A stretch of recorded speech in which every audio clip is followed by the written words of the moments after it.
on the issue of the crossing at Rafah.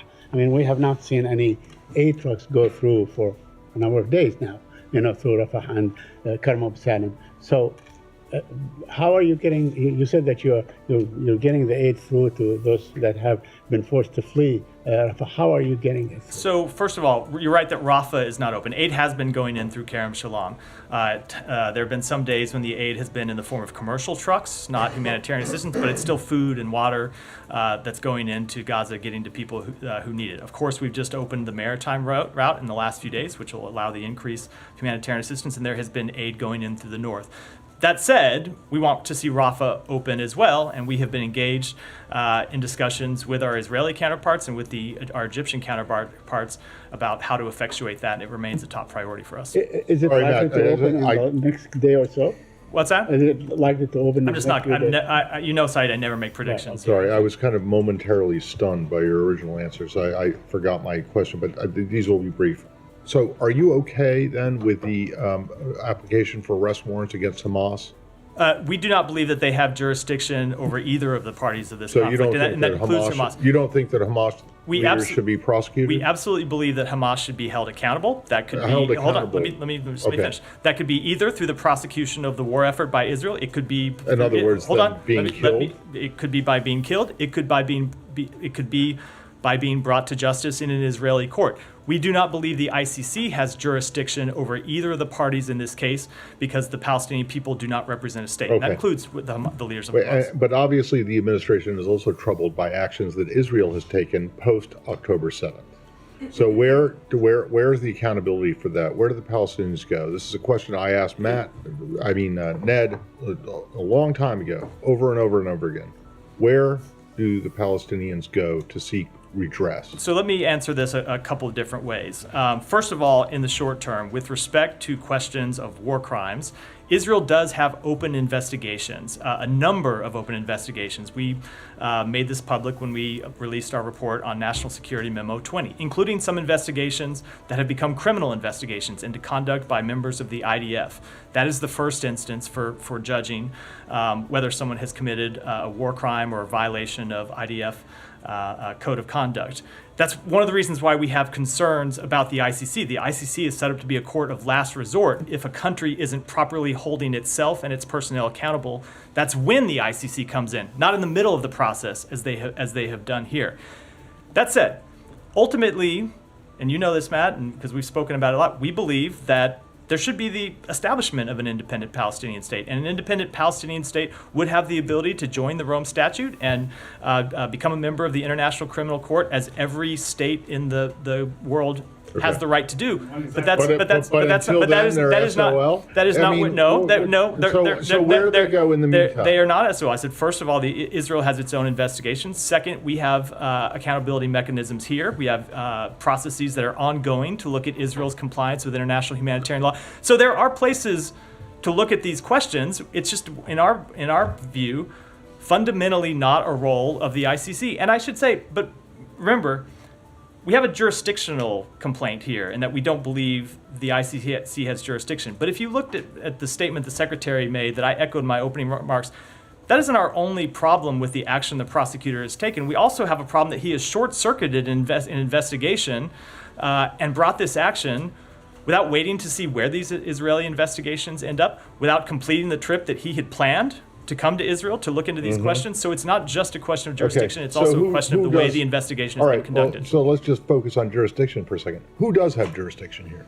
So the government of Israel has jurisdiction. Over the occupied territory. We have jurisdiction. Over Gaza, which is not entirely occupied. They have jurisdiction into looking at the actions by their so military the personnel. Palestinians, if they have a complaint, they have to bring it to Israeli courts. We have jurisdiction, and we you have with the use of our equipment. I'm sorry. How do you have jurisdiction? With the use of our military equipment that we have provided. How do you have jurisdiction? If you look at the Leahy law, if you look at that's not jurisdiction in a criminal process. That's not in a criminal process, but it has to do with the determinations that we make and the policies that flow from it. Not so, but Matt, long term, you were right that we want to see. You used to work for DOJ, Matt. You were on. There's no U.S. does not have jurisdiction. There are different. I wasn't referring to criminal jurisdiction, Matt. There are different ways to look at this. Long term, we agree with you that the Palestinian people should be a state that has and have the ability to make these determinations. But that's not where we are today. That's where we're trying to get to. time with the ICC going after. Go ahead, Humera. Time Flawed. Matt, what about the merits of the arrest warrant? You pushed back on the jurisdiction and the process. Does the United States, is it able to challenge the substance of the arrest warrant? I mean, some of the things that the prosecutor says, evidence his office collected showed Israel has systematically deprived civilians of objects indispensable to human survival, including restricting food, water, medicine, and energy. Is the State Department able to challenge the arrest warrant application on those bases? I'm not going to speak to all the details of the prosecutor's arrest warrant because there will be a process for getting into that at the ICC, and people will be able to challenge that. But I'll say we have spoken to the provision of humanitarian assistance, for example, recently when we issued the report on NSM 20, where we laid out where we have seen Israel not taking all the steps that we thought they ought to take, but we saw an improvement and a turnaround and an increase in the ability to get humanitarian assistance in. But I don't understand why you can't address this right now, because when... I'm not a lawyer in court going point by point by his arrest warrant. When South Africa brought the case in ICJ, U.S. called it meritless. And right now, can you call the substance of the arrest warrant applications meritless? So I will say we believe it is fully unfounded, should not have been brought.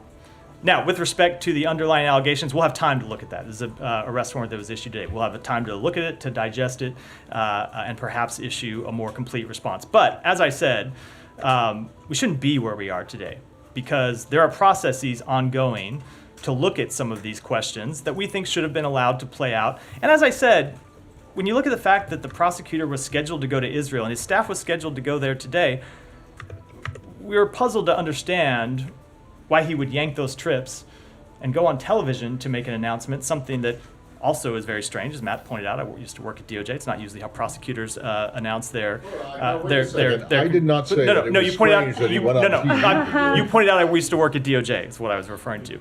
It's a strange thing for a prosecutor to make an initial arrest announcement on television, not in a formal document. So we look at all these circumstances and have real concerns about it. Right. In terms of accountability, though. Sorry to put words in your mouth. I think it was fine, the part that I meant I was attesting you was what followed. Not Eric Holder never did a TV interview.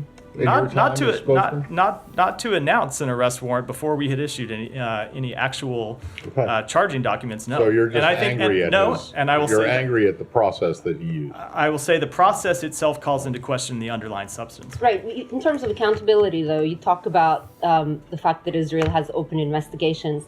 So what kind of timeline did Israel provide you to conclude those investigations? So we have made clear to Israel that those investigations ought to proceed expeditiously. And they ought to reach conclusions as soon as possible. And have they provided you a timeline? I'm not going to speak to our internal discussions or speak for the Israeli government, but it is very difficult always to put a timeline on any kind of investigation, certainly on a criminal investigation, and I wouldn't want to do that on behalf of the foreign government, other than to say our expectation on behalf of the United States is that they should proceed and finish as soon as possible, but not at the expense of thoroughness. And that is always the balance when you look at investigation, is expediency versus thoroughness. You want to be quick, but you want to be thorough. That's more important. And my final one is, does the ICC arrest warrant, I understand you challenge it from a jurisdiction and process point of view, but I suspect the U.S. still recognizes the ICC, right? We do.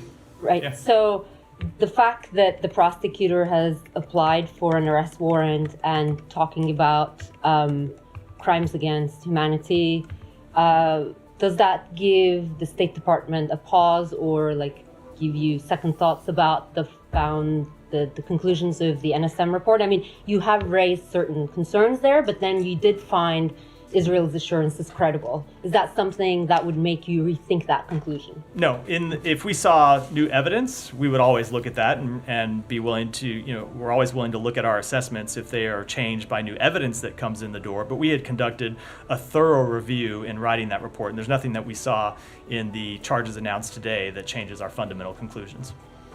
Can I just follow up on Matt's second question to you, and you saying that you have nothing to announce today in terms of action that the U.S. might take. can you just help us understand, is the administration considering taking action against the ICC because of this? You should not read into my statement to Matt that we are either considering anything or not considering anything. It's just to reflect the fact that this is an announcement that was just made this morning. We are reviewing the document the prosecutor put forward, and I don't have any announcements to make about what our upcoming steps might be. Is there any way that the U.S. is able to stand in the way of these arrest warrants actually coming to fruition, like, logistically? That is a question that is beyond my remit as someone who's not an international lawyer to answer. So I'm happy to look at that question and get back, but ultimately I think that's a legal question for the ICC more than us. And you said that the U.S. still supports the ICC as a legitimate body, but does this undermine the ICC as a whole? I mean, like, how do we think about those two things? You guys are still supporting the ICC investigation in Ukraine, yet here you're saying, you don't think they have jurisdiction. But how does that not make an impact on your view of the ICC writ large? The ICC has done important work over the years to hold people accountable for war crimes and crimes against humanity, and we have supported that work. And that's not changed by the announcement today, but I will say that we do have great concerns about the prosecutor and the steps that he took. And like I said, it's not just because of the jurisdictional question. It would be one thing if we were just looking at a jurisdictional dispute here where the prosecutor believed that he had legitimate jurisdiction and we believe that he fundamentally didn't. That is a legal question that lawyers can argue, as they often do.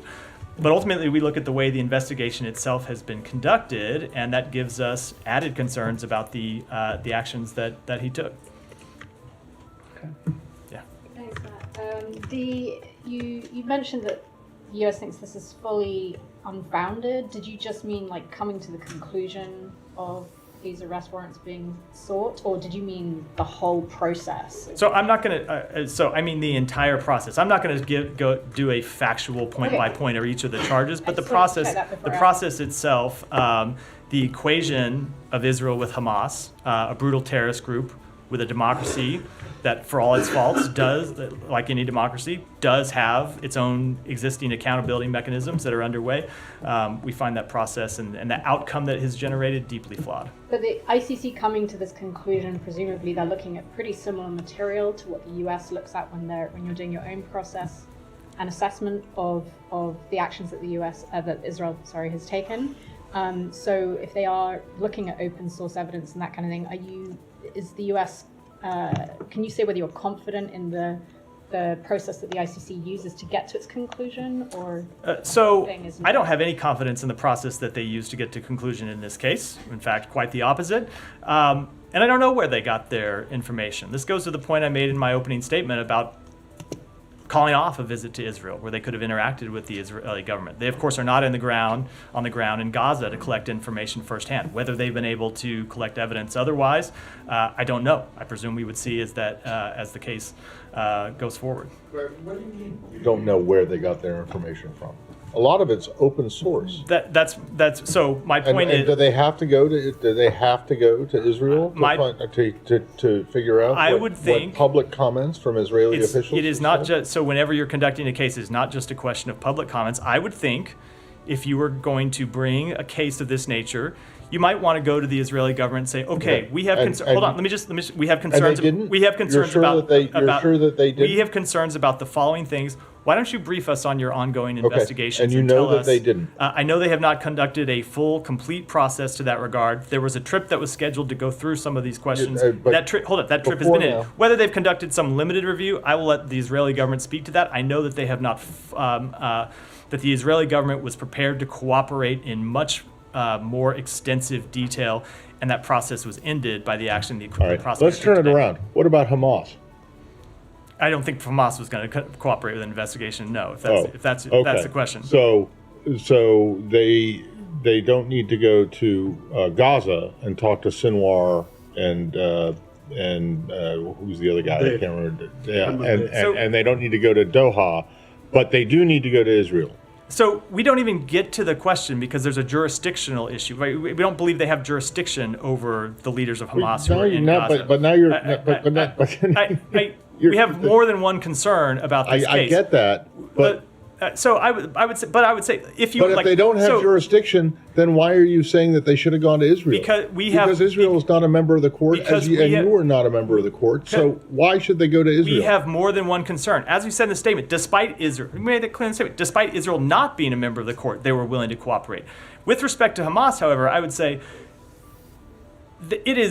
you can conclude, looking what happened on October 7th, that Hamas intended to kill civilians. That is no doubt. That is without doubt. Absent the jurisdictional questions, it would absolutely be a war crime and a crime against humanity. I'm just wondering why it's a problem for you guys. You cannot say the same about the state of Israel. Well, okay. I'm just wondering why it's a problem for you guys, for the ICC to go after Israeli officials, and doesn't seem to be a problem for them to go after Hamas. That's not what I said. I made clear already. We don't think they have jurisdiction to go after Hamas.